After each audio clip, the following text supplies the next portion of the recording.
Baik, bismillahirrahmanirrahim. Assalamualaikum warahmatullahi wabarakatuh.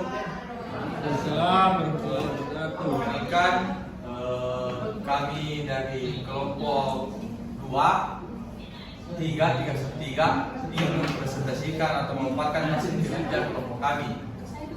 Selebihnya saya akan memberikan keseluruhan pada itu. Perkenalkan, kami beranggotakan 3 orang, yaitu saya sendiri Muhammad Abdul Fatul Mukarrabin dan teman saya Iskan Mubarak dan Susan. Materi pertama, judul dari kelompok kami yaitu kepribadian atlet yang akan dibacakan oleh Iskan Mubarak.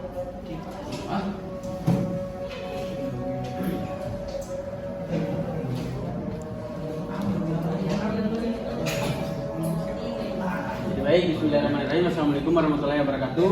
Waalaikumsalam. Pertama, terima kasih kepada moderator yang telah memberikan saya kesempatan untuk memaparkan hasil kami, dan terima kasih juga kepada teman-teman ABS yang telah sampai hari ini masih bersamai kegiatan presentasi dari mata kuliah psikologi olahraga, di mana saya berasal dari kelompok 2 dengan materi kepribadian atlet. Jadi untuk lebih lanjutnya saya akan memaparkan pokok pembahasan yang akan saya bahas di kelompok kami itu adalah yang pertama ada kepribadian dan olahraga, kemudian struktur kepribadian, kemudian teori kepribadian, dilanjutkan faktor yang mempengaruhi kepribadian, penelitian tentang personality dalam olahraga, dan teori sikap dalam kepribadian. Jadi mungkin yang pertama adalah kepribadian, personality dan olahraga. Di sini setiap orang atau seseorang individu memiliki ciri, sifat bawaan atau biasa disebut heredity, dan karakteristik yang diperoleh dari pengaruh lingkungan sekitarnya. Pada dasarnya, individu tidak dapat dipisahkan dari kepribadiannya, karena manusia dengan segala potensi dan tingkah lakunya merupakan satu kesatuan yang utuh. Individu berbuat dan bertindak sebagian besar dilakukan secara sadar. Kepribadian dibentuk dan berkembang selama hidup. Selanjutnya adalah struktur kepribadian atau personality. Inti yang biasa disebut psychological core, respon yang khas, typical response, tingkah laku yang berhubungan dengan peran. Setiap individu mempunyai kepribadian yang berbeda satu sama yang lain. Untuk memahami personality secara umum dapat dilakukan dengan mencermati struktur personality. Personality dibagi menjadi 3 tingkatan terpisah namun saling berhubungan sebagai berikut. Jadi mungkin saya akan melanjutkan di teori kepribadian. Yang pertama ada teori psikodinamik yang sering disebut psikoanalisis atau teori Freud. Menurut Hustadta 2010, Freud dalam teorinya menyebutkan bahwa tingkah laku manusia adalah interaksi antar ide, ego dan superego.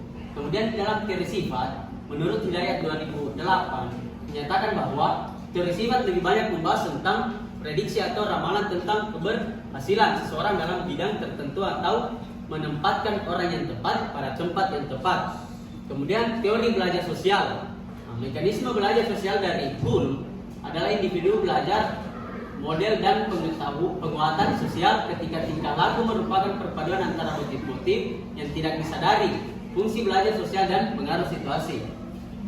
Kemudian ada faktor-faktor yang mempengaruhi kepribadian. Kepribadian sebagai sesuatu yang multikompleks dipengaruhi oleh berbagai faktor sebagai berikut. Bisa kita lihat bersama bahwasanya faktor yang bersifat genetik atau keturunan, ada faktor lingkungan, ada faktor fisik, ada faktor psikoedukatif, ada faktor spiritual, dan ada faktor yang berhubungan dengan sistem keyakinan hidup. Penelitian tentang personality dalam olahraga. Penelitian tentang personality traits atau sifat-sifat kepribadian dalam olahraga dilakukan untuk lebih memahami kepribadian atlet sehingga membuat prediksi kemungkinan tingkah laku dan penampilan atlet menghadapi situasi tertentu dalam pertandingan. Wright Fisher 1984 meneliti tentang harga diri atlet dan sensitif. Hasilnya atlet yang memiliki sifat harga diri yang rendah akan mudah menyerah dan kalah.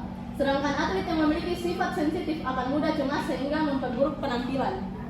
Kedua, Morgan 1980 meneliti tentang hubungan antara kepribadian dengan performa yang hasilnya memiliki hubungan yang signifikan.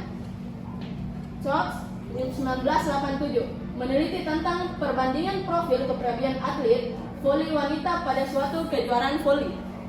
Hasilnya adalah responden memiliki profil kepribadian yang mirip kecuali perhatian terfokus. Selanjutnya, teori sikap kepribadian. Individu tidak hanya sekedar berbuat atau bertindak. Apa yang diperbuat sebagian besar dilakukan dengan sadar, dan kesadaran merupakan salah satu faktor penentu perbuatan. Kesadaran dalam melakukan sesuatu tindakan dilakukan berulang-ulang. Sebagian besar perbuatan dilandasi kesediaan psikologis untuk mereaksi keadaan yang disebut sikap attitude. Lanjut. Di sini saya akan membacakan kesimpulan.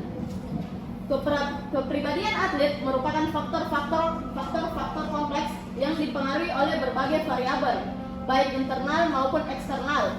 Meskipun tidak ada satu pola pada kepribadian yang universal untuk semua atlet, penelitian menunjukkan adanya beberapa karakteristik umum yang sering ditemukan pada individu yang berprestasi tinggi dalam bidang olahraga, seperti motivasi yang kuat, disiplinnya diri yang tinggi, kemampuan mengatasi tekanan, dan kepercayaan diri yang kokoh. Selebihnya saya kembalikan ke moderator. Baik, itulah tadi paparan materi yang telah disampaikan oleh kelompok kami. Lebih dan kurangnya mohon dimaafkan. Bila itu hidayah. Assalamualaikum warahmatullahi wabarakatuh. Waalaikumsalam.